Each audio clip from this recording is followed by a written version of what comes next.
It is Mary Jane season and these seem to be everywhere at the moment. So I'm going to give you a run through of how I made my own mid-heel Mary Janes. Now, if you want the full step-by-step tutorial on how to make these shoes, you can find that inside my online shoemaking course, along with loads of other shoe and boot designs.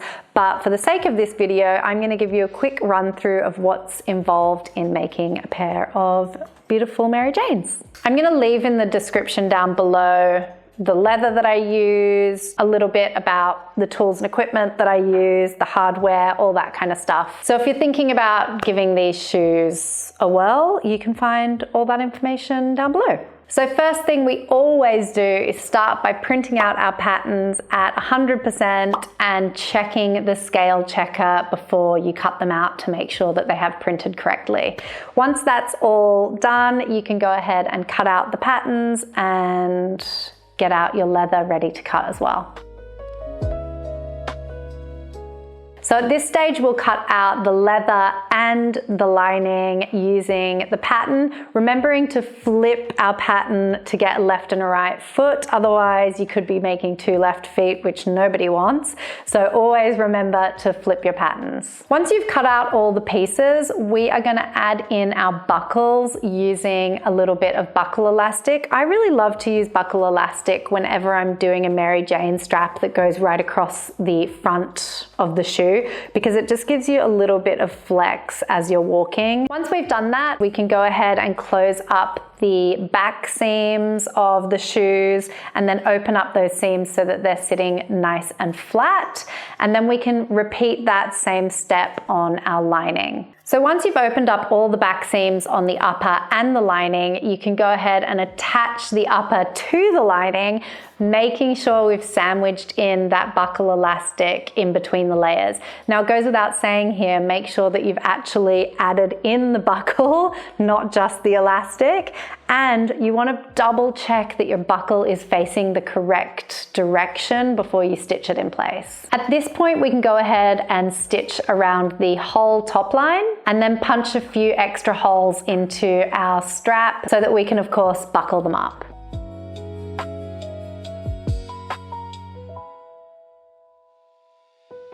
With our uppers complete, we can put them to the side and we can prepare our insoles. Now it's really important that we trim our insoles down to fit the base of our lasts perfectly. If they're a little bit too big or a little bit too small, the shoes won't really go together properly. So we really want to make sure that they fit the feather edge or the bottom of the last absolutely perfectly. Once we've done that, we can go ahead and stretch our uppers over the last. This process is called lasting, and we're going to glue the lining onto the base of the insole. At this point, we're going to trim away any excess that we've got around the toe and the heel, because you should have lots of little pleats in that area where you've folded the leather in to make it nice and tight around the last. But before we move on to the next step, we need to make sure that we've trimmed that really, really nice and flat.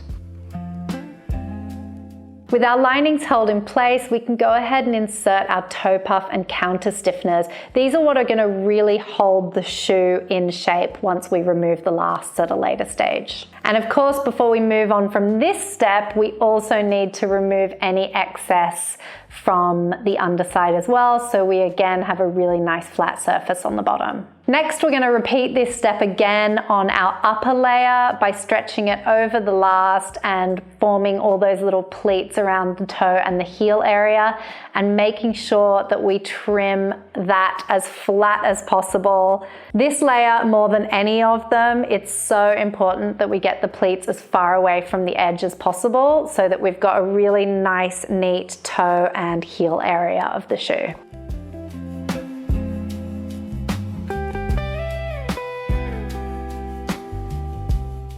With the base trimmed as flat as you possibly can, you may want to fill any gaps with scrap leather or cork or foam just to make sure that that base is really nice and flat before we go on to our next step, which is going to be attaching our soles. Now, I cut this sole using our 2mm black resin sheeting, and I cut it super, super perfectly. So make sure that before you glue this on, you've got your sole cut to the exact size of the bottom of the shoe. It should go right up to the feather edge all the way around.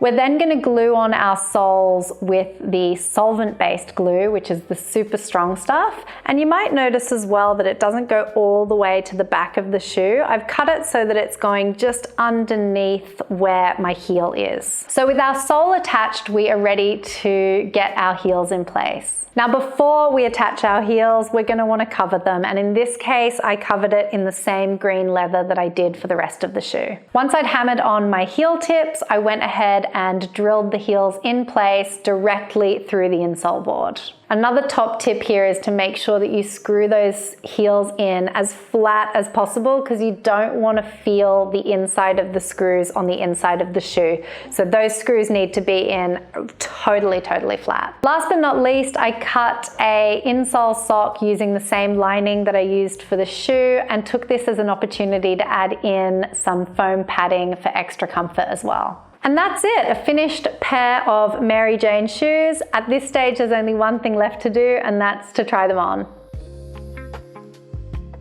I hope you enjoyed that run through, and I'll see you next time. Hi, I'm Amanda, and I thought I would give you a quick bit of information on my online courses. I run both an online course on how to make your own leather shoes from home and how to make your own luxury leather handbags from home as well. They're totally separate courses, so if you're only interested in one and not the other, you can enroll in them individually. But if you are interested in learning about leather accessories in general, you can enroll in both courses as a bundle. The shoemaking course has over 50 hours of video tutorials spanning across styles like sandals, shoes, sneakers, heels, right up to boots. We cover custom fitting as well as download print and go patterns and all the information about the tools and supplies needed to make your own shoes from home. I've been running my shoemaking courses since 2010, and we've already got over 2,000 people worldwide enrolled in our online shoemaking community, and it is growing every day. My bag making online course is a little bit younger than my shoemaking one. However, it's just as good. I've got various different styles, including bags made on domestic sewing machines, as well as luxury hand stitching techniques. My bag making online course has already got 10 step-by-step tutorials,